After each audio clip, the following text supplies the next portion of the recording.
I've been producing for over 10 years, full-time for the last 5, and in that time I've worked with a bunch of artists, built an online business, and grew a YouTube channel to almost 6 million views, but it wasn't some smooth overnight come up. It took years of trial and error, burnout, doubting my sound, and honestly just figuring things out the hard way. The truth is, making it as a producer isn't just about talent or luck, it's about building systems, skills, and approaches that actually move your production forward. So since I recently turned 30, I thought it'd be fitting in this video to give you the production lessons I wish someone gave me in my 20s. These are real methods that I teach all the producers I mentor, and the ones that have helped me make industry-worthy music and stay consistent as a full-time producer. Whether you're just starting or trying to level up, at least one of these lessons could seriously shift the way you work. So let's get into it. Now, one of the biggest mistakes I see new producers make is thinking they need to be able to make everything. One day it's trap, next day it's boom bap, the day after that it's drill, then house, then R&B. And I get it, you're inspired by different sounds. You want to be versatile, you want to prove you can do it all. But here's the truth. Trying to do everything early on will actually slow you down.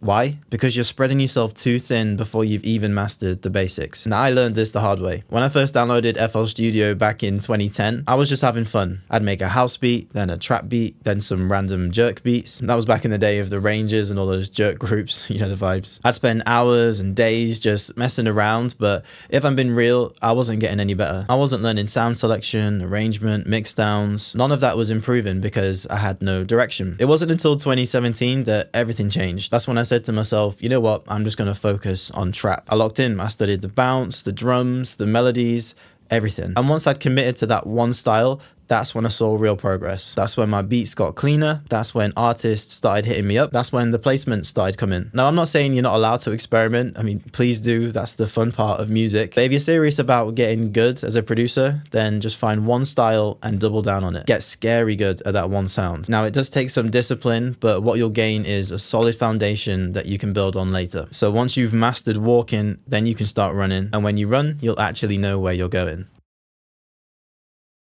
A couple of months ago, I started mentoring a producer who goes by the name of Prince Beats. Now, when he first came to me, he told me he felt stuck. Like his beats were clean, they had structure, but something was missing. They just didn't hit the way he wanted them to. So we jumped on a few calls. I had him pull up a handful of his recent sessions, and straight away, one thing stood out to me across all of them. Everything felt way too perfect. The melodies, the drums, everything was just locked dead on grid. No swing, no volume variation, just no bounce and no pocket. And I told him, this is the problem. So I gave him lesson 2. Quantize with intention, not by default. See, when you quantize everything automatically, snap every note to the grid, keep every hi-hat pattern the same volume, you strip away all the personality in your beat. It becomes predictable, flat. It might sound correct, but it won't feel good. Real bounce comes from micro imperfections. That slight delay in a snare, a melody note that's just a few milliseconds late, hi-hats that vary in volume and pan across the stereo field. These are things that make your beats sound more alive. Just listen to old soul, funk, or jazz records. Stuff from the 70s where everything was recorded live. The drummers weren't perfectly on grid, but the bounce was undeniable. The push and pull is what made the feel. That's why those records still get sampled today. So now every time Prince lays something down, I have him stop and ask, do I need to quantize this? And if I do, am I making it better, or am I just doing it out of habit? Because once you become intentional with your timing, your velocities, your placement, you unlock a whole new level of bounce and musicality. And you realize that sometimes the magic is in what's not perfect. You remember playing PS2 back in the day? Games like GTA San Andreas, Need for Speed, Tony Hawk's Underground. You'd be locked in for hours, beating missions, unlocking new areas, but then you'd forget to hit save, the game crashes, your mum turns the console off, or you die in game, and boom, you're back at the checkpoint miles back, or worse, back to the start of the level from hours ago. All that progress gone because you didn't save as you went. That's exactly what happens with beats. Sometimes that first version you cook up in 20 minutes with no overthinking, it might have been the one, but you keep tweaking, rearranging, adding layers, deleting layers, resampling, and every time you're saving over the same file until you're sitting there like, wait, this isn't even the same beat anymore. And guess what? You can't go back.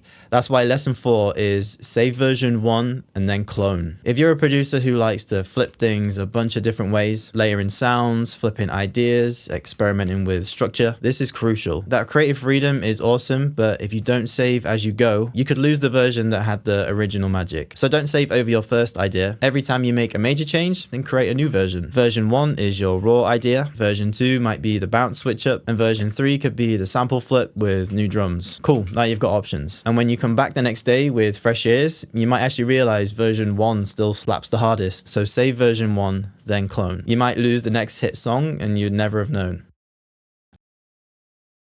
Alright, I've got to bring my guy Prince Beats up again. Sorry, man. So like I mentioned earlier, his beats were feeling a little bit too robotic, but it wasn't just the timing, there was also something else missing. They felt empty. The melodies were clean, the chords were there, but there was no vibe, no depth, no atmosphere. It was like the beat was happening in a vacuum, no space, no world around it. So I had him go back into a few of his beats, and instead of changing sounds or notes, I told him to add one thing.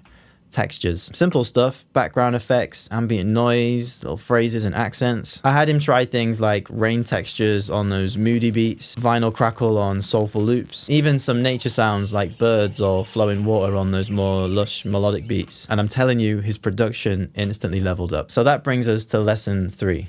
Experiment with textures and effects. This is what helps you build a world inside your beat. If you're going for that dark, sad vibe, then rain, wind, or even subtle thunder textures can do wonders. If you want something more dreamy and tropical, then try some water sounds, birds chirping, or jungle ambience. Just little layers that sit in the background and set the mood. And it's not just textures. You can get creative with phrases and accents too. Once you've got your main melody down, then throw in a little synth phrase if you're making like a Travis Scott style beat, or maybe a flute phrase that floats over a Gunna style melodic loop. These elements don't need to be loud or complex. They just add movement and give it that human feel and add depth. It's like decorating a room. You've got your furniture, which would be your core melody and drums, but now you're putting up the lighting, the artwork, and just adding those little details that make it feel alive. So don't be afraid to layer in those textures and sounds that bring more emotion to the beat. Sometimes that one little background effect is what turns a loop into a moment.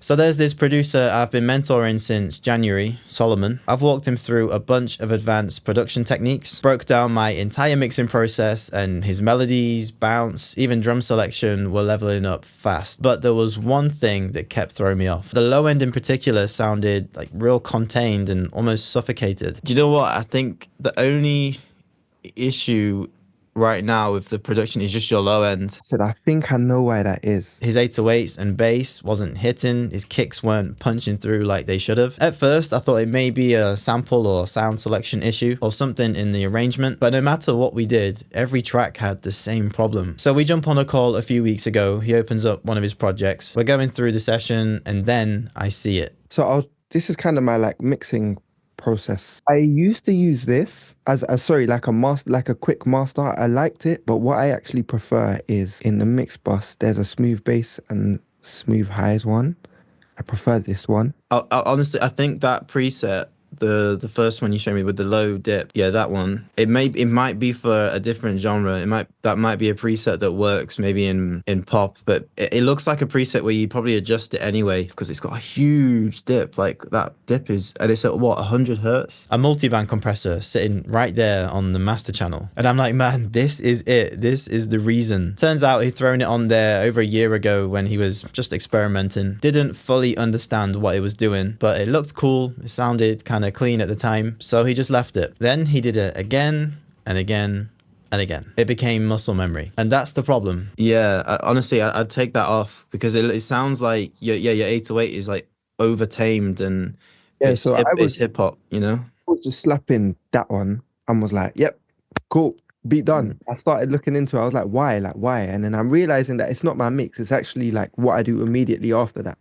Yeah, you're probably getting a good mix and then you're just slapping it on and then killing all the dynamics, you know, killing all the sonics from it. See, we all build habits in our workflow, some good, some bad. But when you start doing things automatically without even thinking, you can end up hurting your production without even realizing it. Maybe you saw a tutorial where a producer EQ'd every single sound, so now you feel like that's what you have to do. Maybe you think every melodic layer needs reverb and delay just by default. Or maybe, like Solomon, you threw a plugin in on your master channel one time and now it lives there forever, ruining your mixes without you even knowing. That's why this lesson really matters. Muscle memory can be a bad thing. Every time you make a move in your production, compression, EQ, effects, whatever, ask yourself, why am I doing this? If the answer is, well, because I always do, then you need to pause, zoom out, and just double check if it's actually helping the track. Because not every sound needs fixing, not every habit is worth keeping. And if you're not careful, you'll start killing the soul of your beats with autopilot moves that